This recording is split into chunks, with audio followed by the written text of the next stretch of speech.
इस बार का टॉपिक है दहशतवाद ख़त्म करना चाहिए, मतलब आतंकवाद जो है वो जड़ से ख़त्म करना चाहिए। उसके ऊपर कुछ ठोस कार्रवाई इंडिया को करना चाहिए अगेंस्ट पाकिस्तान।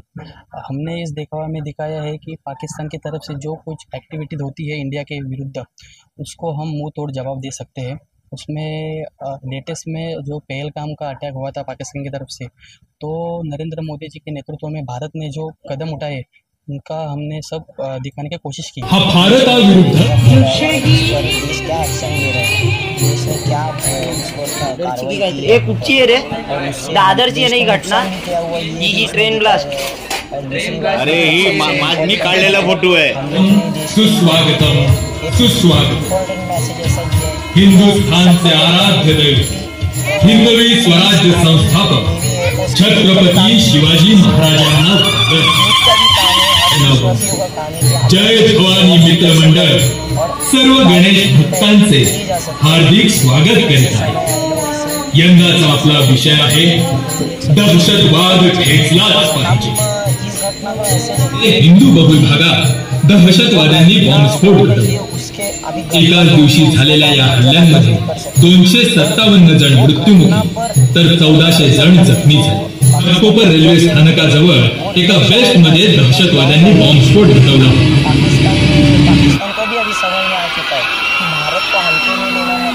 या स्फोटात 2 जण मृत्युमुखी तर 28 जण जखमी झाले होते। स्फोटात 189 जण मृत्युमुखी तर 800हून अधिक जण जखमी झाले। या दहशतवादी हल्ल्यात कसाब आणि त्याच्या साथीदारांनी मुंबईतील अनेक ठिकाणी हल्ले केले।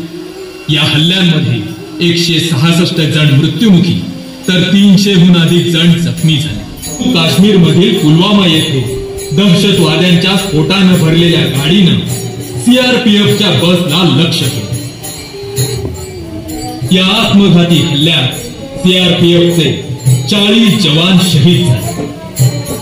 पहलगाम 22 एप्रिल 2025 या दिवशी नेहमीप्रमाणे पर्यटक निसर्गाचा आनंद घेत होते, पण अचानक अतिरेकी बंदुका घेऊन आले।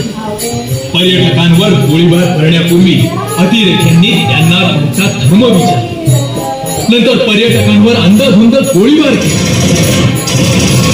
या हल्ल्यात 26 पर्यटक मृत्युमुखी तर 20 जण जखमी झाले। श्री नरेंद्रजी मोदींनी सांगितलं, इस हल्ले का करारा जवाब दिया जाएगा।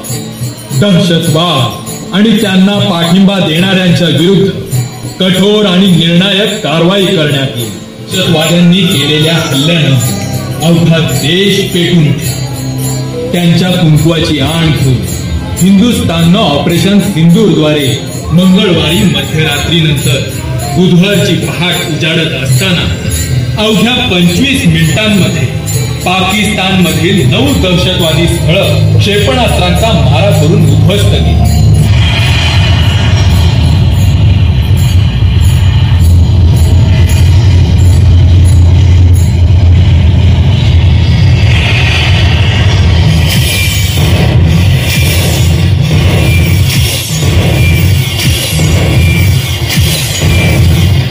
घाटकोपरचे 23 वर्षीय जवान मुरली नाईक यांना वीरमरण, तसेच सूरज यादव, अमित चौधरी, कमल कंबोज, सचिन यादव हे जवान सुद्धा शहीद झाले। याचा अर्थ आपलेच लोक त्यांना मदत करत आहेत आणि आकारनं देशातले गद्दार शोधायला सुरुवात केली। ठाण्याचा रवींद्र वर्मा यानं हेरगिरी जाणीवपूर्वक केल्याचं एटीएसच्या तपासात उघडकीस आणि त्याला अटक करण्यात आली। ठाणे जिल्ह्यातील पडघा येथे आतंकी मास्टरमाइंड साकीब नाचर याच्या घरावर एटीएस टीमनं छापेमारी केली। तो भिवंडी ISIचा तळ बनवण्याचा प्रयत्न करत होता। हिसारमध्ये राहणारी ज्योती मल्होत्रा ट्रॅव्हल युट्यूबर आहे।